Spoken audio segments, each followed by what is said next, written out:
just kind of blown away with his information and what I learned at his event, at his presentation back in December with Urban League, I think. Urban League. Sure was Urban. And I run forward right after he finished, and I said, you gotta come to the table. Mike Wilkos is Senior Vice President. He's opened grants for the nonprofits here in Central Ohio. A lot, I think it's over 92. Yeah, we fund 92. 92 nonprofits. So what he has to share is important and relevant. So without further ado, I'd like to introduce to some and present to others Mr. Mike Wilkos. By background, I have studied urban planning and geography at The Ohio State University, so my training is really as an urban planner. And for the last 20 years, I have worked at either United Way or the Columbus Foundation, essentially investing corporate resources into doing social good in the community. Our 92 nonprofits are struggling. If you can imagine how employers are struggling to find workers, imagine what that's like for the nonprofit sector, which has the second lowest wages of any industry in Central Ohio, the lowest wages being leisure and hospitality, followed by the nonprofit sector. So they're struggling to fill positions, and because they're struggling to fill positions, that's putting a burden on the other workers that remain, and they're kind of burning out on empathy fatigue, because as you can imagine, COVID was kind of a mess. I mean, it was a mess for everybody. It was really a mess for the littlest of learners in our community. Virtual learning was a real struggle. And so I love census data. And so I started to put together all of this data when the census came out to say, here's how our community is changing and the struggles of that nonprofit, which is trying to get a diverse board of trustees so that people making decisions look like the clients that they're serving, or they're wanting to understand why is the housing market getting so ridiculously expensive in their part of the city, where on one hand there's still a lot of people struggling and have need, and on the other hand the rents and home prices are jumping. So I put together this presentation, which is, let's get to a common understanding of in what ways our city has changed. What does the diversity of this community now look like, and where is it headed? And what are the impacts of the growth and development of our region? What is that doing to the housing market, and why are things feeling so crazy right now? So that's my intro. With that, part of it is we are a rapidly growing region. In the last 12 years, Central Ohio has added 263,000 people, and while we have added this, the rest of the state has lost 20,000. And by the way, I will send a Dropbox link to this slide deck to Gaynell. She can send it out. I think I have like 90 slides, lots of maps, pictures, and charts that you might want to reference at some point. So I saw one person already taking notes. I was like, your hand's going to get tired after about 30 minutes. All right. If you look at the growth of our metropolitan region, we have been slightly increasing in the number of people Central Ohio adds on an annual basis. But for those of us that live and work in Franklin County, it sure does feel like Franklin County is growing a lot more rapidly than it's been, and here's why. If you look at that second from the right column, between 2000 and 2010, just 43% of all of the growth in the 10-county region happened in Franklin County. After 2010, 70% of all of the growth in the 10-county region happened just in Franklin County. While the growth of the metropolitan region increased slightly, the geography of that growth rapidly shifted, and that growth moved inward. And that growth moved inward, in my opinion, after 35 years of studying demographics of the city. It is because Franklin County has a greater diversity of housing stock. When you get to Delaware and Licking and Fairfield counties, it's mostly single-family homes being built on larger lots, which means they are very expensive houses. And that's not who we are anymore. Who are we? We need small units for young people who are just starting out. We need housing for seniors when they're in a different cycle of need of their housing, and we need housing that's large with a large number of bedrooms for new American families. And that growth came inward.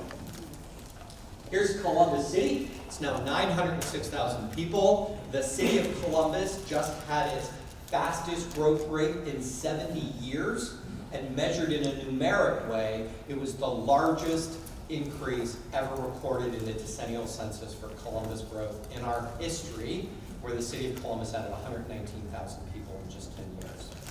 When you compare Columbus to every city on this screen, Columbus is growing faster than Houston, Nashville, Dallas, Phoenix, everybody on this screen. It is shocking that a city in the Midwest, a city in a no-growth state, could be beating all of these other cities in growth. Now, these metropolitan regions, most of them are growing faster than Columbus, but their central cities didn't grow as fast as our central city. Another indication of how the growth of the metropolitan region came inward. In fact, Columbus is one of the few American cities which, yet again, grew faster than its suburbs during a decennial census. That was also true for last decade. So if you start on this slide, go to the bottom, and we'll work our way up. Growth in America slowed from 9.7 to 7.4%. It was the slowest growth recorded in the United States since the Great Depression, when growth in America slowed from 9.7 to 7.4%, or about a 28% slowdown in American growth. Growth in Columbus has escalated by 50%. Growth in Franklin County also dramatically increased. As growth on the east and west coasts started to be suppressed by the incredibly expensive housing markets, people started to go to the Columbuses and Charlottes and Indies of the world because they are a better bargain and offer great quality of life and many of the same economic opportunities. The other thing about the growth of our region, it has never been this evenly distributed. What you see here is every single community in Central Ohio is growing. In orange are those that are not growing as fast as the Franklin County average of 13.8%, and in blue are those that are the faster growing. We have high growth suburbs on the north end. Dublin to New Albany has always been that arc of growth. That arc is now more evenly distributed because we have high growth suburbs on the south end, in Grove City and Canal Winchester. We even have high growth suburbs that are inner ring suburbs that don't have any more land, like Grandview Heights and, of course, Whitehall. Whitehall is growing for the first time in 50 years in what has been a major turnaround for the city of Whitehall. And as we now know, Whitehall is starting to build a lot of new housing, as evidenced as kind of right across the street at the corner of Broad and Hamilton. But the growth of Whitehall between 2010 and 2020 was not because Whitehall was adding a lot of housing units, but because the turnover in Whitehall, we were starting to see a lot of families with school-aged children, so there's more people per unit. And that's what we're seeing kind of across the metropolitan region. In order to save some time, I think I took Northland out of this presentation, but in the Northland area of Columbus, they added just 484 housing units, but added 13,700 more people in that neighborhood in just 484 units. There's two things that are happening across our city.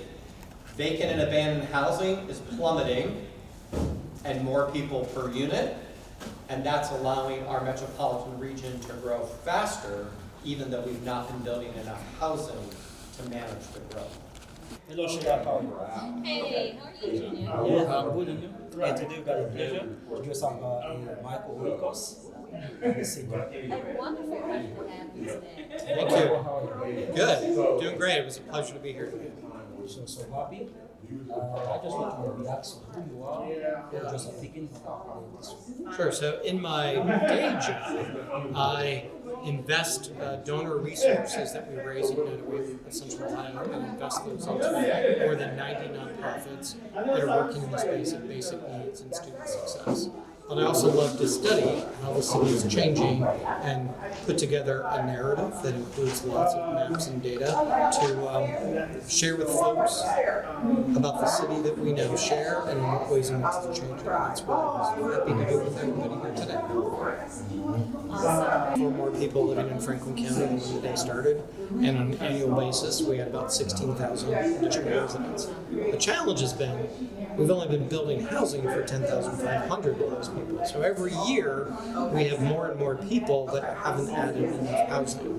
What folks have been seeing is this increase in rental costs, what homes are selling for, and it keeps just going up and up and up. And what a lot of people think they see is a lot of construction, but they don't know the numbers of how much we're growing, and very few people recognize the fact that the housing that is being built just isn't enough. I think June. And so June, July, we need to July get this 6th. under control, so to speak, so I think that's some spend a little less of their hard-earned money to support housing. We need to increase construction of this housing.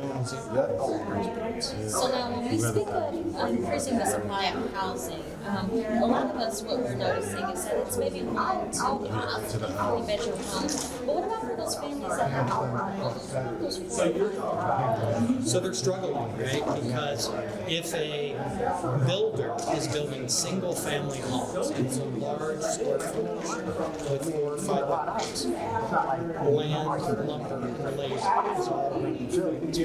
And there's no ability for a builder to build a large home and build that and we see high prices. New construction of a 4 or 5 bedroom home is easily going to be in the half range. So if you are a middle-class family, that new home is you are right. When it comes to rental housing, it is almost all these studios, 1s and 2s, and occasionally developers will let some 3 bedrooms normally in any even suburban apartment complex, less than 10% of the units will be there. And so if you're a family with a large number of kids and you need rental housing, they're in a particularly tough spot right now. For the houses accommodation, why want to expand our job or So the question is, what does that job party look like? So I'm not an expert on economics or the New American. What I can tell you is Columbus as a region has been producing large numbers of jobs for a long period of time. We are predicted to do so, and I know from looking at the data, New Americans have the highest labor force participation rate of any demographic, which means they have the highest percentage of people who are actually working. The industries in which New Americans are working, I'm not that expert, but what we also see is a high number of entrepreneurs in the New American community because they are merchants, crafts people, and have a built-in customer base. And so we see in parts of the city, particularly Sandwich Road in Northland, there's a really high rate of entrepreneurialism, which is responding to the changing demographics. The job market is robust. Whether or not the barriers have been removed enough, my instinct would tell me that there's a lot of work still needed to do so companies can fully be culturally competent, meaning that they've created a place of employment where people, regardless of where they're from, feel welcome, feel included, and want to stay. And so I think the real task for our community is building culturally competent places of employment that will be attracted by New Americans and will want to continue to stay. There's 180,000 people who live in our metropolitan region who were not born in the United States, and the vast majority of them live here in Franklin County. Yeah, Mr. Fred Everett. Yes, Thank you for joining us today. no problem. Thanks for having me. How are you? How's everything? Everything is good. Everything is good. Real busy. Just explain the public who you are. Well, my name is Fred Everett. I'm a financial advisor by trade, but I'm also the chamber president. So I get to stand up and talk in front of everybody while everybody else does all the work. So Fred, please tell us, what is the importance of the chamber? Well, the chamber brings together the business community, right? And it gives them a platform to be able to voice their concerns, or gives us a chance to congratulate them on doing good work or whatever it is that they're doing. It also gives them a chance to spotlight their business. A lot of businesses, as you know, depend on customers coming in and some type of either service or goods being sold, or a or provided, and this gives them a platform to be able to put that out to the public and their colleagues, so to speak. Awesome. Yeah. So today you had a special guest by the name of Michael, Mm-hmm. and he gave us a lot of dynamics and insight on the housing and the development of the city. Yeah. Tell us, why is that important? Well, businesses need customers. So, I mean, it's probably just as simple as that. It's good to know where the consumer is at. It's even better if the consumer's in your backyard, or at least close by. Because if a business is too far out or too disconnected from its consumer, it stands less of a chance to survive. So giving them, our business community, our members, an opportunity to see where development is, where growth is, where opportunity for them is, it gives them an opportunity to put together a business plan to be able to reach that consumer community, if you will. Because again, it's so far out, you're going to have duplication of those businesses when you get on the outer edges of the city, right? So what we're trying to do is, because Whitehall is only 5.3 square miles, right? So it's small in stature, but it's pretty robust as far as businesses go. I believe we have over 600 businesses or more in that small area. Wow. Yeah. In that 5-mile radius, there's Yep. over 600 Yep. businesses, Junior. Yep. That's crazy. Yep. So then it allows us to also reach into Gahanna, the Near East Side, Bexley, and we have relationships with all of those communities. So it just broadens that scope to give them an opportunity to pull customers in. Okay, we do already commercial advertising for business, no, not yet. Not yet. And radio, TV, Yeah, not yet. business Not to yet. want people to Yeah, know. they do a good job of handling their advertising and things like that. But I will say this, we're trying to utilize social media a little bit more as a chamber, giving them an opportunity. So we just started a Facebook page designed around the Whitehall community and the Whitehall business community in particular. So what we're doing is giving people an opportunity we want it to be a destination page, right? For them to say, hey, I need a carpeting company, or I would like to go out to eat tonight, with a white tablecloth type dinner versus McDonald's, right? But that gives them that opportunity to go out and search that out and find out where they can go, and it's just a couple of clicks away, and they can be pretty close to home as far as that goes. That's important. And Yeah. what is that Facebook page? I knew you were going to ask me that. People just want to know. I knew you were going We to can ask come me back that to that. question. We can Yes, come back to that. Because my right-hand person, who is generally here, is not here, and she's the one. I am not a Facebook person. She is the Facebook Typically page. the women, Junior. Yes, that's exactly right. You can go to, I believe she has a link on there at the Whitehall Chamber of Commerce website, and that'll take you to the Facebook page. Awesome. Yeah, writer on staff or in the chamber that I know of. But obviously it helps if you can put together, the presentation of need, right? To be able to get those funds in. The better you are at that, the better grants you're going to get, right? Or the more opportunity you're going to have to get the grants that are available that everybody is reaching for. Okay. So we don't really help them do that, unfortunately, or at least not right now. That's not something that our membership has asked for. And we try to stay tuned to what their particular needs are, right? So with grants, that's such a personal business need that I'm not sure if they just don't feel comfortable opening up about that yet, or if they want to keep it in-house, because a lot of the businesses that we have on the chamber or that are members of the chamber, they've been around for a very long time. Oh, nice. Right? Yeah. So they have their level of success, and I'm not really sure how many of them, utilize grants and things like that. Now, as far as, my involvement in their finances or if they invite me into finance, mine is more like retirement plans and 401ks and 403bs and things like that, that they can offer as a benefit to their employees, right? So if they come to me and talk to me about that, then we're good, and then, what I do is I sit down and we have kind of an interview process where I kind of figure out what it is their needs are, because a lot of businesses, especially small businesses, have no idea what it takes to offer those types of benefits. They understand health benefits, which are extremely expensive, especially for the smaller businesses.